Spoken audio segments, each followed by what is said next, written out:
नमस्कार, एग्जाम है P by Jharkhand channel में आपका स्वागत है। तो दोस्तों जुड़ चुका हूं मैं यहां पर आप सभी सहायक अध्यापकों के आकलन परीक्षा की तैयारी को लेकर के। तो दोस्तों हम बताते चले यदि आप झारखंड में सहायक अध्यापक आकलन परीक्षा की तैयारी में 101% सफलता प्राप्त करना चाहते हैं तो आपको हम बता दें यहाँ पर तैयारी जो है आपको पाठ्यक्रम पर आधारित सारे प्रश्नों को करना होगा। अब हम आपको बता देते हैं आपको जाना है दिल्ली और आपने पकड़ लिया है बनारस का ट्रेन तो आप पीछे ही रह जाओगे, ठीक है, आगे नहीं जा पाओगे। तो उसी तरह से आप लोग क्या कर रहे हैं कि पाठ्यक्रम पर आधारित एनसीईआरटी टेक्स्ट बुक के प्रश्नों को तो पढ़ ही नहीं रहे हैं और सिर्फ यहाँ पर बाजारू चीजें लेकर के पढ़ रहे हैं और सिर्फ दूसरे चैनल से जा करके एसएससी और जेएसएससी के क्वेश्चंस को आप देख रहे हैं। यहाँ से कुछ नहीं होने वाला है, आप जहाँ के तहाँ ही रह जाएंगे। आपको करना क्या है, तो आप अगर नहीं भी जुड़ते हैं किसी से तो आप सिर्फ टेक्स्ट बुक को पढ़िए। देखिए जैक ने स्पष्ट कह दिया है कि पाठ्यक्रम पर सारे आधारित प्रश्नों को ही पूछा जाएगा। अब इसके बाद भी बहुत से लोगों का कहना है कि पाठ्यक्रम का सिलेबस दिया है क्या, तो पाठ्यक्रम का सिलेबस है, जैक की किताब बनी हुई है, जैक ने ही किताब को दिया है। तो आपको पाठ्यक्रम देखना है तो आप सही ट्रेन को पकड़ें, सही जगह पर जाएं और सही रणनीति में सही समय पर तैयारी करें, नहीं तो सब कुछ धरा के धरा रह जाएगा। तो आपको हम बता देते हैं यहाँ पर इस चैनल पर यदि आप जुड़ते हैं तो आपको सब कुछ मिल रहा है वही जो जैक मॉडल पर आधारित है। तो आपको सिर्फ और सिर्फ 501 रुपए में जुड़ करके आप यहाँ पर सारे पाठ्यक्रम पर आधारित प्रश्नों को देख सकते हैं और जैक मॉडल पर आधारित प्रश्नों को देख सकते हैं जो कि कहीं भी किसी भी और किसी भी चैनल पर यह उपस्थित नहीं है। अब आपकी बारी है कि आप क्या डिसाइड करते हैं। अगर डिसाइड करते हैं तो अभी हमारे मोबाइल नंबर पर संपर्क कीजिए और यहाँ पर जुड़ जाइए जिससे कि आपको किसी भी प्रकार का धोखा ना हो और आप यहाँ पर आकलन परीक्षा में पास करके एक दिन अस्थायी शिक्षक बन सके। तो कितने वर्ष के नागरिक को वोट देने का अधिकार प्राप्त है, पूछा जा रहा है कि भारत में कितने वर्ष के नागरिक को वोट देने का अधिकार प्राप्त है। 21 वर्ष, 18 वर्ष, 20 वर्ष या कोई नहीं। तो यदि आप 1 to 5 की तैयारी कर रहे हैं तो यह पर्यावरण अध्ययन के अंतर्गत आएगा और 6 to 8 की तैयारी करें तो राजनीति शास्त्र के अंतर्गत आएगा, ठीक है। और ये क्लास 7 एक्सरसाइज 2 है राजनीति शास्त्र का। जैसा जैक ने कहा है कि पाठ्यक्रम पर आधारित प्रश्न ही आएंगे तो हम सिर्फ और सिर्फ केवल आपके लिए पाठ्यक्रम पर आधारित एक्सरसाइज वाइज यहाँ पर आपके सारे नोट्स और पीडीएफ दे रहे हैं। तो अभी कभी जुड़ जाइए और सारे नोट्स और पीडीएफ लेके पढ़ लीजिए। 101% यहीं से सारे प्रश्न छप रहे हैं, जैक मॉडल पर आधारित है, ठीक है। तो भारत में कितने वर्ष के नागरिक को वोट देने का अधिकार प्राप्त है, अब हम आपको बता दें। यह प्रश्न आप जो देख रहे हैं ये तो आपका एनसीईआरटी टेक्स्ट बुक का है, लेकिन यहाँ पर अब झारखंड में इसलिए उसको लिखा जाता है जेसीईआरटी, लेकिन एनसीईआरटी ही इसको माना जाता है। अब देखिएगा तो कितने वर्ष के नागरिक को, तो ये यूपी टेट में अब तक 10 बार आया है दोस्तों और बिहार टेट में 5 बार आया है और यहाँ पर आपको बता दें तो झारखंड टेट में भी 1 बार आया हुआ है, ठीक है। तो देखिए किसमें था, कहां से है, आपके टेक्स्ट बुक से ही है। तो अबर भी प्रश्न कहां से आ रहे हैं, जैक ले रहा है तो टेक्स्ट बुक से आ रहा है। तो टेक्स्ट बुक के प्रश्नों को देखना नहीं भूलिएगा। आप लोग जो भूल रहे हैं उनको यहाँ पर नुकसान हो सकता है, इसलिए नुकसान न सहे, जुड़ करके जरूर तैयारी कर ले। भारत में कितने वर्ष के नागरिक को वोट देने का अधिकार प्राप्त है, तो यहाँ पर इसका राइट आंसर हो जाएगा 18 वर्ष। कितना हो जाएगा, 18 वर्ष के नागरिक को वोट देने का अधिकार प्राप्त है यहाँ पे, ठीक है। चलिए अगला प्रश्न है, किस संविधान संशोधन के तहत मतदाता की आयु 21 वर्ष से घटाकर 18 वर्ष कर दिया गया है, ठीक है। देखिए आपको बता दे रहे हैं, सबसे पहले आपको बता देते हैं प्रारंभ में जो था, प्रारंभ में जो था कि मतदाता की आयु 21 वर्ष थी, यानी 21 वर्ष के लोग ही वोट में भाग ले सकते थे या चुनाव दे सकते थे, ठीक है, चुनाव कर सकते थे। लेकिन उसको 21 वर्ष से घटाकर 18 वर्ष कर दिया गया है। वो किस संविधान संशोधन में किया गया है, तो देखिए, ठीक है।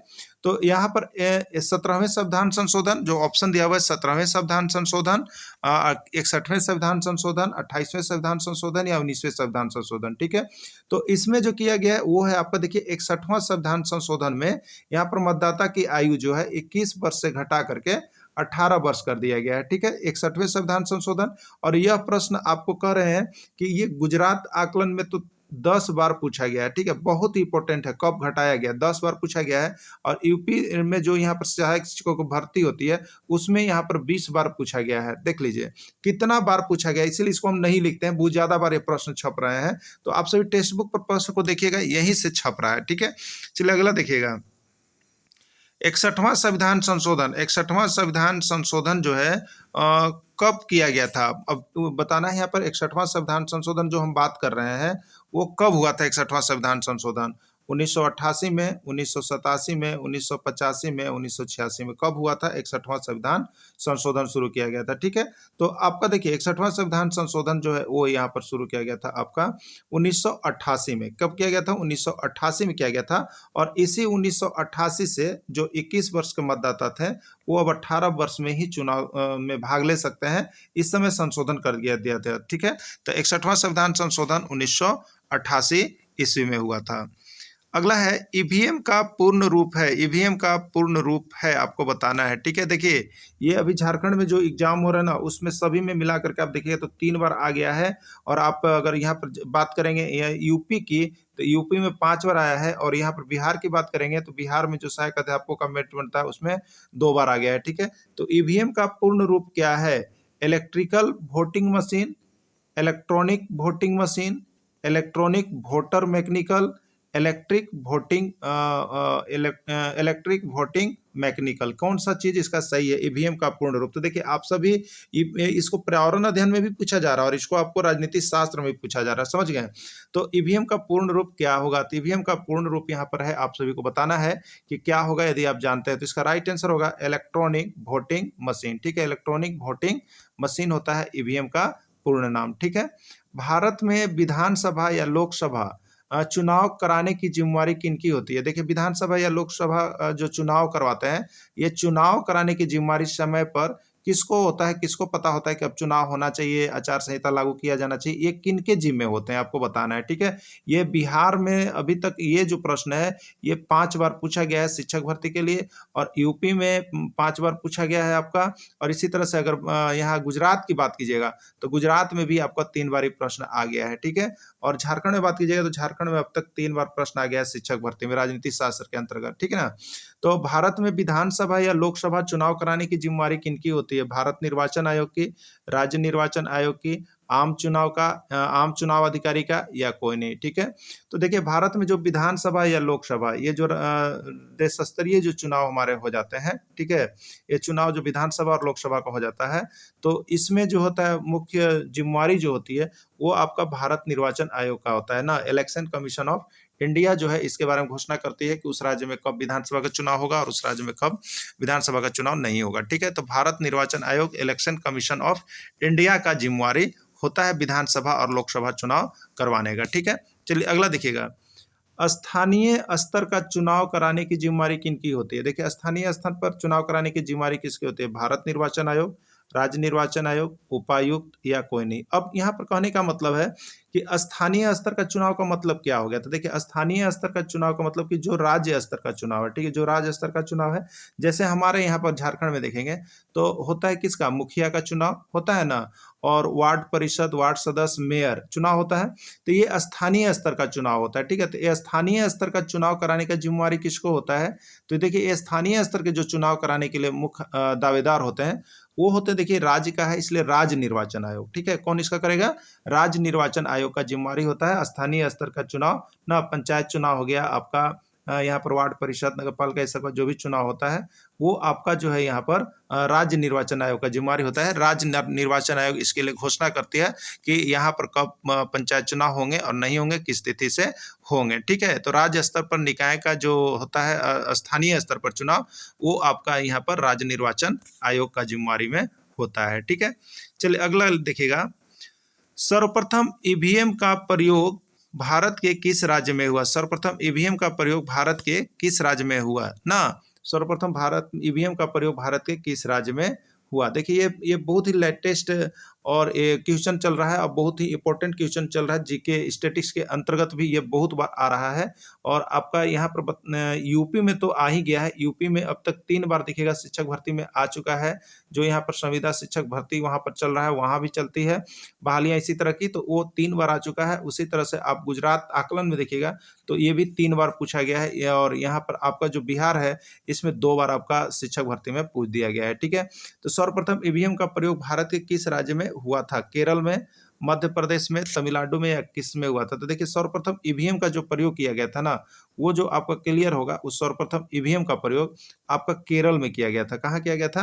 केरल राज्य में सर्वप्रथम ईवीएम का प्रयोग किया गया था। ठीक है, देखिए यहाँ पर नोट्स बना दिए हैं आपके लिए जो नोट्स परचेज करते हैं। सर्वप्रथम ईवीएम का प्रयोग केरल के नॉर्थ पारावूर विधानसभा क्षेत्र के लिए उपचुनाव में सीमित मतदान केंद्रों पर 1998 में किया गया था। ठीक है, तो अब यहाँ से आप नोट्स भी देख लीजिएगा। सर्वप्रथम ईवीएम का प्रयोग जो है केरल के नॉर्थ पारावूर विधानसभा क्षेत्र के लिए उपचुनाव में किया गया था और सीमित मतदान केंद्रों पर 1998 में किया गया था, सभी जगहों पर नहीं किया गया था। ठीक है, अगला है पूरे भारत में किस वर्ष के चुनाव में ईवीएम का इस्तेमाल हो रहा है। ठीक है, 1998 में केरल के नॉर्थ पारावूर में कुछ सीमित क्षेत्रों में किया गया था, देखा गया था कि सही होता है या नहीं होता, लेकिन पूरे जब यह सही निकला तो इसको पूरे भारत में लागू किया गया। तो अब आपको बताना है कि पूरे भारत में किस वर्ष के चुनाव से ईवीएम का इस्तेमाल हो रहा है, 1999, 2001, 2004 या 2019। ठीक है, किससे किया जा रहा है। ठीक है, तो देखिए सबसे पहले आप यहाँ पर देखेंगे कि ईवीएम का इस्तेमाल पहले सबसे पहले कहाँ किया, केरल में किया गया, और कब किया गया, तो 1998 के पारावूर में किया गया। ठीक है, अब उसके बाद जो चुनाव यहाँ पर हुए वो कब हुए आपका, तो यहाँ पर 2004 में हुआ। ठीक है, 2004 में हुआ है ना, तो 2004 के चुनाव में जो लोकसभा का चुनाव उसमें जो है यहाँ पर पूरे भारत में आपको बता दे रहे, पूरे भारत में जो है ईवीएम से ही चुनाव करवाया गया, पूरे भारत में ईवीएम से चुनाव करवाया गया। तो पूरे भारत में ईवीएम से चुनाव शुरू जो है वो 2004 से हो चुका है, 2004 ईस्वी से हुआ है। ठीक है, 2004 ईस्वी से हुआ है। अगला है वीवीपैट का फुल फॉर्म क्या है। देखिए वीवीपैट तो ये अबर बार के चुनाव में ही आए थे, पहले से नहीं था। वीवीपैट अबर से पूरे भारत में जो है आपका जो चुनाव हुआ उसमें लागू कर दिया गया आपका। तो वीवीपैट का फुल फॉर्म क्या है, voter verifiable paper audit trail होता है। ठीक है, तो इसका हमने यहाँ पर आंसर ही लिख दिया है आपको, क्योंकि आंसर केवल लिख दिया है, इसको ऑप्शन बहुत ज़्यादा नहीं लिखे हमने।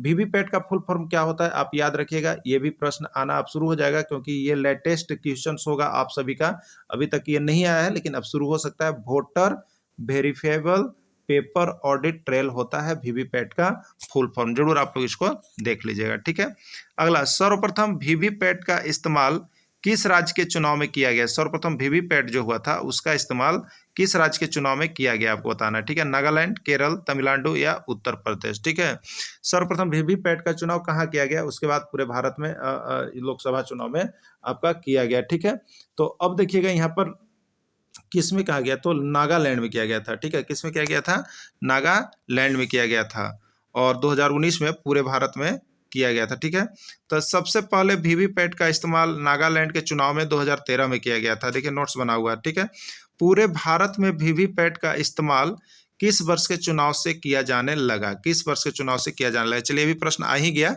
पूरे भारत में वीवीपैट का इस्तेमाल किस वर्ष के चुनाव से किया जाने लगा, 2004, 2019, 2029 या 2024। तो पूरे भारत में जो वीवीपैट का इस्तेमाल किया गया है वो अबर बार के ही विधानसभा लोकसभा चुनाव में किया गया है, और वो है आपका 2024 में किया गया है, 2019 में किया गया है ना, 2019 में किया गया है आपका पूरे भारत में। तो इस तरह से वीवीपैट का इस्तेमाल पहली बार 2019 में किया गया, जिसमें उम्मीदवारों की जो यहाँ पर जो चलती थी शंकाएं कि हमने वोट दिया किसी और को, किस लिए किया गया। तो देखिए यहाँ पर मेक है कि जो उम्मीदवार जो यहाँ पर पार्टी होते हैं उनका ये शंका था कि माननीय प्रधानमंत्री नरेंद्र मोदी जी की बहुत बार ये जब जीत होती थी तो लोगों के मन में यही बात चलता था कि हमने यदि दिया है हाथ छाप को वोट, लेकिन वो मशीन में इस प्रकार की सेटिंग थी कि वो चला गया है पंजा छाप में। तो इसी को दूर करने के लिए क्या किया जाता है कि जब आप वीवीपैट लगा हुआ रहता है तो जब आप चुनाव करते हैं, मतदान करते हैं, तो एक पर्ची निकलती है और उस पर्ची में आपको दिखाता है कि आपने किस उम्मीदवार का मत दिया है, कहीं